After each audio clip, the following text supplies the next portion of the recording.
कार्यालय में हार्दिक स्वागत है।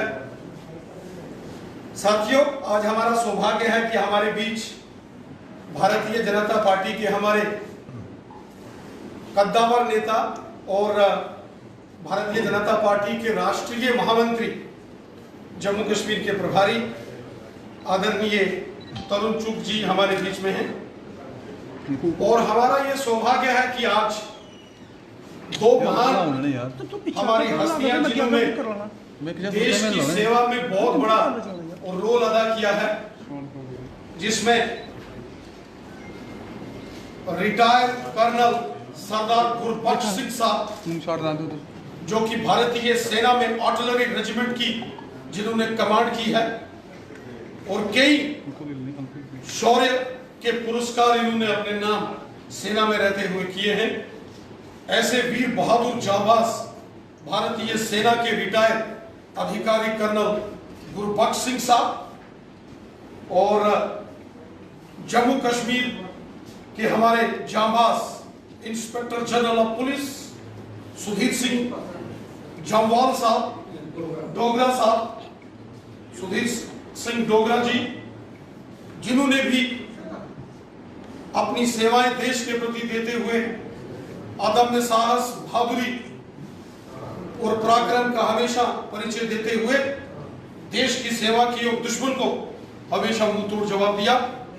ऐसे दो वीर सैनिक जिन्होंने जीवन भर सेना में रहते हुए, पैरामिलिट्री फोर्सेस में रहते हुए देश की सेवा की और रिटायरमेंट के बाद ये दोनों भारतीय जो सेना और पैरामिलिट्री फोर्सेस के जांबाज वीर सैनिक आज भारतीय जनता पार्टी में शामिल हो रहे हैं।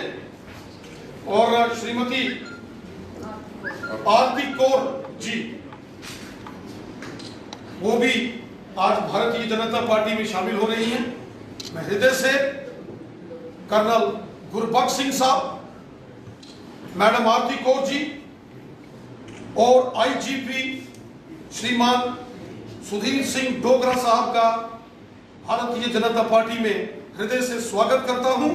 और मैं निवेदन करता हूं हमारे राष्ट्रीय महामंत्री श्रीमान तरुण चुग साहब का कि पहले कर्नल गुरबख्श सिंह साहब भारतीय सेना के रिटायर्ड अधिकारी को अपने कर कमलों द्वारा भारतीय जनता पार्टी में शामिल करेंगे। जोरदार स्वागत किया जाए, जोरदार साहब। बड़ी खुशी हुई। थैंक यू साहब, जय साहब। Thank you all. We feel privileged, really sir. अब मैं निवेदन करता हूं श्रीमान तरुण चुग साहब से कि रिटायर्ड आईजीपी श्रीमान सुधीर सिंह डोगरा साहब को अपने कार्यक्रमों द्वारा भारतीय जनता पार्टी में शामिल करें। Thank you very much and we will privilege sir. आप जैसा बहादुर जांबाज आया है तो बढ़िया है, बहुत स्वागत है आपका। Thank you sir. It's honour to us sir. मैं श्रीमान तरुण चुग साहब से निवेदन करता हूं कि श्रीमती आरती कौर साहिबा को जोरदार तालियों के साथ इनका हार्दिक अभिनंदन भारतीय जनता पार्टी। आपको मैम, आपको भी बहुत बहुत बधाइयां, लाख लाख बधाइयां। और सब मदद करो साहब, आ जाओ सर पीछे से एक सेकंड। भारत माता की जय, भारत माता की जय, वंदे मातरम, वंदे मातरम, वंदे मातरम। जय हिंद। अब मैं निवेदन करता हूं श्रीमान तरुण चुग साहब से कि वो मीडिया के साथ बात करेंगे।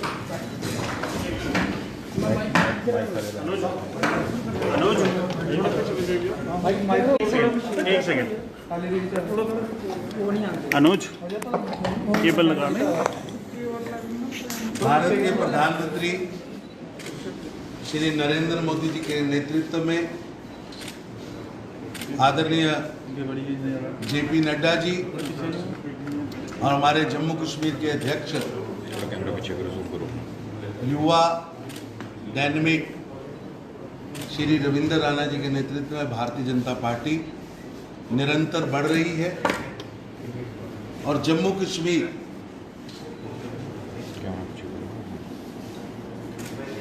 श्री नरेंद्र मोदी जी का जो सपना है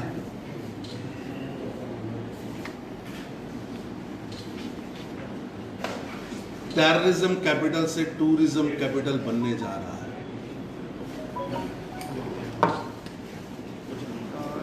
जम्मू कश्मीर की तरक्की, जम्मू कश्मीर का विकास, जम्मू कश्मीर की सुरक्षा, जम्मू कश्मीर के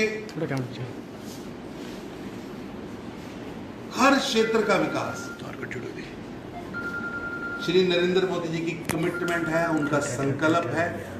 और भारतीय जनता पार्टी लगातार कदम कदम उस ओर बढ़ रही है।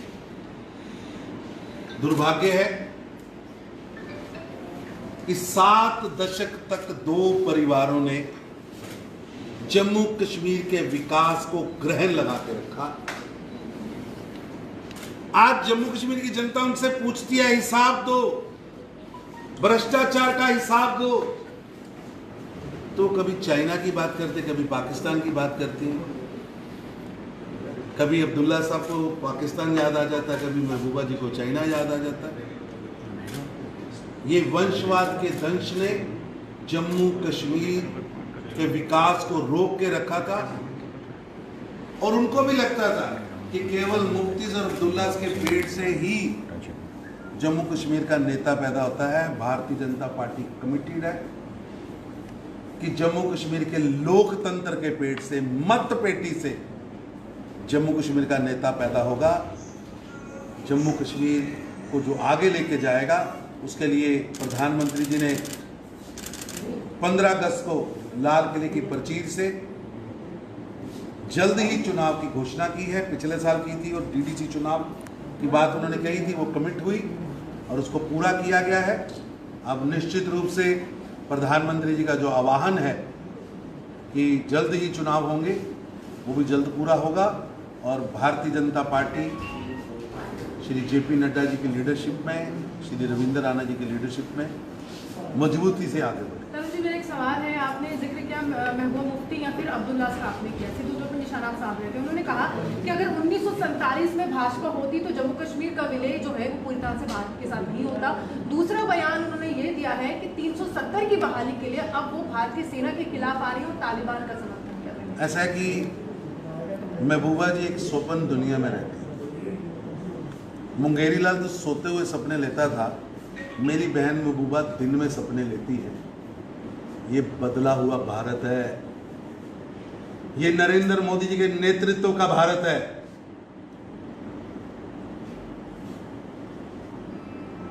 हजारों वीरों ने यहां शहादत दी है, अपने खून से इसको सींचा है। और अगर उनको कोई वहम हो तो इमरान खान साहब से पूछ लें, मोदी के भारत को छेड़ा था तो हमने छोड़ा नहीं, और आगे भी कोई छेड़ेगा तो छोड़ेंगे नहीं।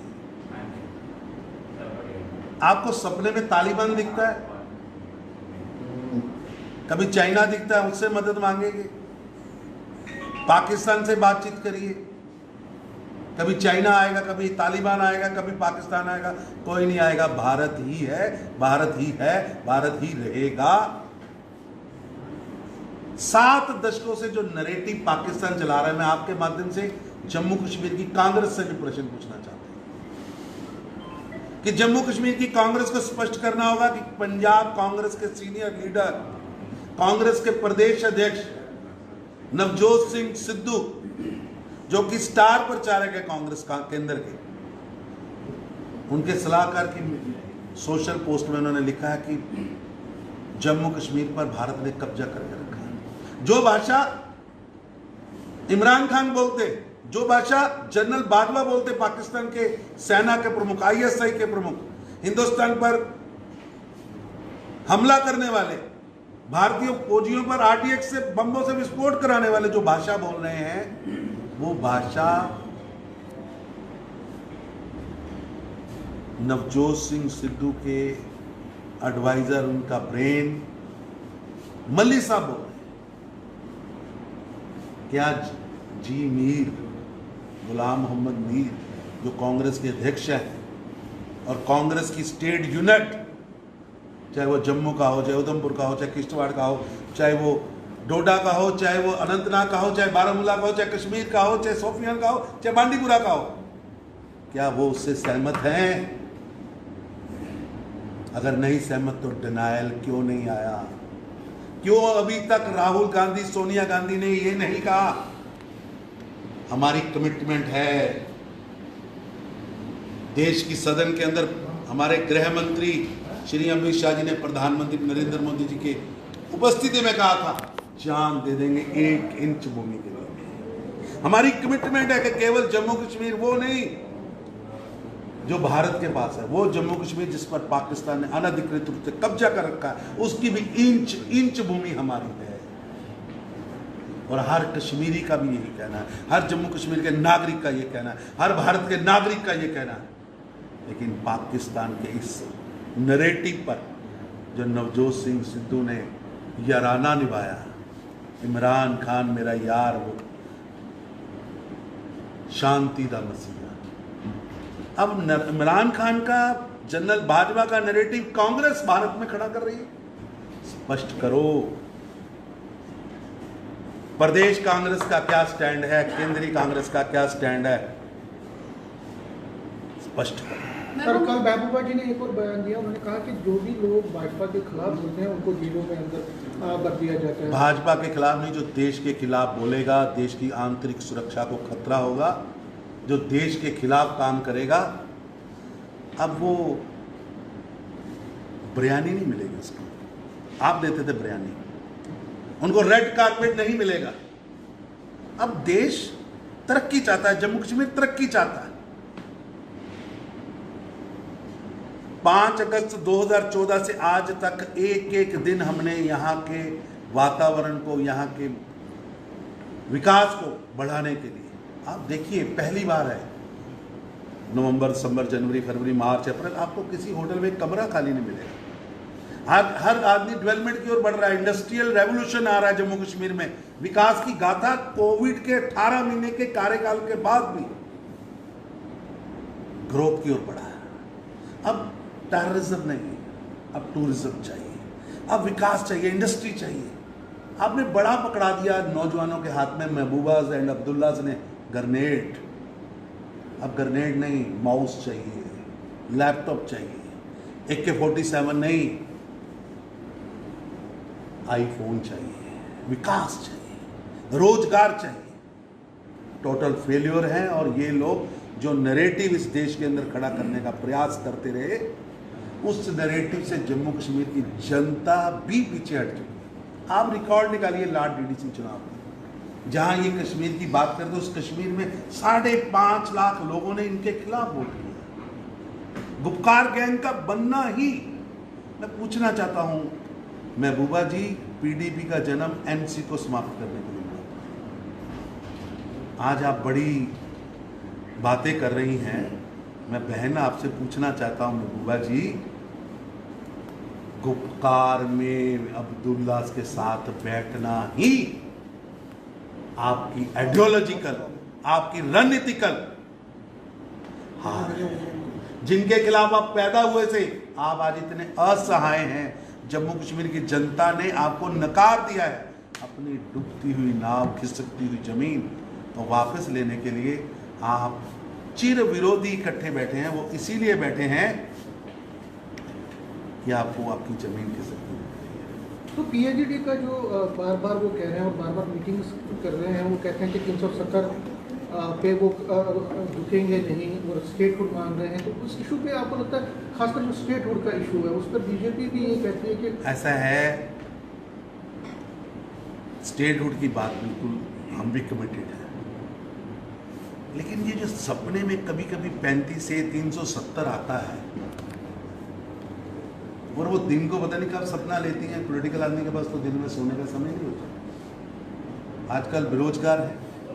मैं उनको कहूँगा, सपना देखना है तो जम्मू कश्मीर की तरक्की का देखो, सपना देखना है तो भारत की तरक्की का देखो, सपना देखना है तो यहाँ बड़े बड़े टूरिज्म के इवेंट्स का देखो, यहाँ के बच्चों के हाथ में रोजगार का देखो। क्यों आपके सपनों में जम्मू कश्मीर के नौजवान के हाथ में AK-47 और 36 इंच का ग्रेनेड और डायनामाइट दिखता है? ऐसे गंदे सपने आप देखते क्यों? और सपने देखना बंद करें। ऐसे नहीं। सर, एक सवाल है मेरा आपसे। उन्होंने लगातार भाजपा पर निशाना साधा है। उन्होंने कहा है कि जम्मू कश्मीर जो था ये नेहरू जी का जम्मू कश्मीर था, गांधी जी की आइडियोलॉजी चल रही थी और इस समय आप सेक्युलर स्ट्रक्चर वो खराब कर रहे हैं। दूसरा प्रश्न ये है कि रविंद्र रैना जी यहाँ पर मौजूद है, डीडीसी चुनाव इन्हीं की अध्यक्षता में लड़े, आपने प्रचार प्रसार बहुत किया, तो क्या आगे जाकर मुख्यमंत्री का प्रमुख चेहरा रविंद्र रैना होने वाले हैं? ऐसा है कि भारतीय जनता पार्टी में कौन कार्यकर्ता क्या काम करेगा ये पार्टी का पार्लियामेंट्री बोर्ड डिसाइड करता है। We are soldiers. मैं भी जनरल सेक्रेटरी हूँ भारत का, I am a soldier. Ravindra Rana ji भी सोल्जर्स हैं। आज हमारे साथ कर्नल साहब आए हैं, वो भी सोल्जर होंगे। और सोल्जर नहीं तय करता मेरे को किस मोर्चे पे लड़ना है, राइट सर? सोल्जर तय नहीं करता। नरेंद्र मोदी जी जिसको जिस मोर्चे पे खड़ा करेंगे, जिस ग्राउंड पे लड़ने के लिए कहेंगे, वो आगे बढ़ना होगा। लेकिन निश्चित रूप से भारतीय जनता पार्टी जम्मू कश्मीर में यहां की आवाज, यहां के लोगों की दिल की आवाज, यहां के लोगों के सपनों को पूरा करने वाली पार्टी के रूप में दिख रही है। और जनता का आशीर्वाद हमारे साथ रहेगा और हम जनता के आशीर्वाद से पार्टी को बड़ा भी करेंगे।